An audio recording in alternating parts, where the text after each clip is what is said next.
Assalamualaikum warahmatullahi wabarakatuh. Yang saya hormati Bapak Nurdi SAG MPD, yang saya hormati segenap Sivitas Tid Al-Fatah. Saya Muhammad dari Prodi PAI akan sedikit membahas tentang pendidikan Islam pada masa penjajahan Belanda dan Jepang. Poin yang dibahas pertama, 1. Pendidikan Islam pada masa penjajahan Belanda. Kehadiran Belanda di Indonesia tidak hanya mengeksploitasi kekayaan alam Indonesia, akan tetapi juga menekankan politik dan kehidupan keagamaan rakyat.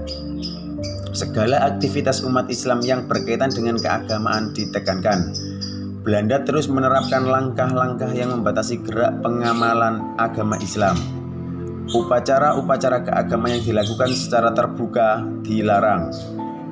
Ibadah haji dibatasi dan setiap jamaah haji yang pulang ke Indonesia diawasi dengan ketat untuk mengantisipasi pengaruh muslim yang telah haji yang dapat membangkitkan semangat perlawanan pemerintahan Belanda. Kemudian politik yang dijalankan pemerintah Belanda terhadap rakyat Indonesia yang mayoritas beragama Islam sebenarnya didasari oleh adanya ras ketakutan. Dengan begitu mereka menerapkan berbagai peraturan dan kebijakan, diantaranya 1. Pemerintah Belanda membentuk suatu badan khusus yang bertugas mengawasi kehidupan beragama dan pendidikan Islam yang mereka sebut Priesterraden. 2. Peraturan yang lebih ketat terhadap pendidikan agama Islam. 3. Peraturan yang isinya berupa kewenangan untuk memberantas dan menutup madrasah dan sekolah yang tidak ada izinnya. Pendidikan Islam pada masa Belanda ada 3 periode. Yang pertama, pendidikan Islam sebelum tahun 1900. Yang kedua, pendidikan Islam pada tahun 1900 sampai 1908. Yang ketiga, pendidikan Islam sesudah tahun 1909. Poin kedua yaitu pendidikan Islam pada masa penjajahan Jepang. Pendidikan Islam pada zaman penjajahan Jepang dimulai pada tahun 1942 sampai 1945. Sebab bukan hanya Belanda saja yang mencoba berkuasa di Indonesia. Dalam Perang Pasifik, Jepang memenangkan peperangan pada tahun 1942 berhasil merebut Indonesia dari kekuasaan Belanda. Dengan konteks sejarah dunia yang menuntut dukungan militer kuat, Jepang mengelola pendidikan di Indonesia pun tidak bisa dilepaskan dari kepentingan ini.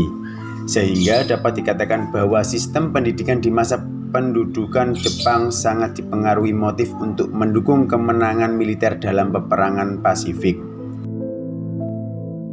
Sementara itu, terhadap pendidikan Islam, Jepang mengambil beberapa kebijakan antara lain 1.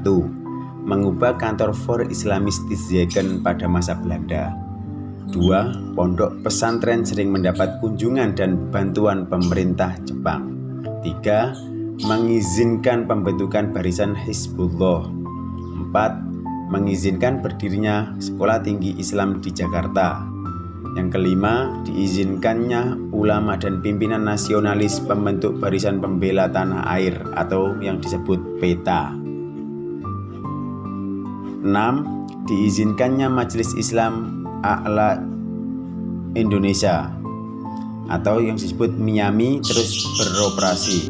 Kejayaan Jepang ini dimanfaatkan juga oleh umat Islam untuk bangkit, memberontak melawan Jepang sendiri. Sistem pendidikan pada masa pendudukan Jepang itu kemudian dapat diikhtisarkan sebagai berikut. Yang pertama, pendidikan dasar atau Kokumin-gaku atau sekolah rakyat. 2. Pendidikan lanjutan. 3. Pendidikan kejuruan. Yang terakhir, pendidikan tinggi. Dari beberapa penjelasan yang saya jelaskan tadi dapat disimpulkan yang pertama yaitu pendidikan Islam pada masa penjajahan Belanda. Segala aktivitas umat Islam yang berkaitan dengan keagamaan ditekan. Belanda terus menerapkan langkah-langkah yang membatasi gerak pengamalan agama Islam. Upacara-upacara keagamaan yang dilakukan secara terbuka dilarang. Pengajaran ilmu agama diawasi, ibadah haji dibatasi dan setiap jamaah haji yang pulang ke Indonesia diawasi dengan ketat untuk mengantisipasi pengaruh muslim yang telah haji. yang dapat membangkitkan semangat perlawanan pemerintahan Belanda. Politik yang dijalankan pemerintahan Belanda terhadap rakyat Indonesia yang mayoritas beragama Islam sebenarnya didasari oleh adanya ras ketakutan. Yang kedua, pendidikan Islam pada masa penjajahan Jepang. Pada masa Jepang, tujuan pendidikan Islam yang pertama adalah menanamkan rasa keislaman yang benar guna kepentingan dunia dan akhirat.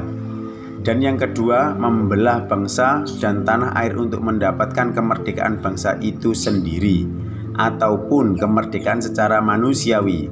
Sedangkan maksud dari pemerintahan Jepang ialah supaya kekuatan umat Islam dan nasionalis dapat dibina untuk kepentingan para perang Asia Timur Raya yang dipimpin oleh Jepang.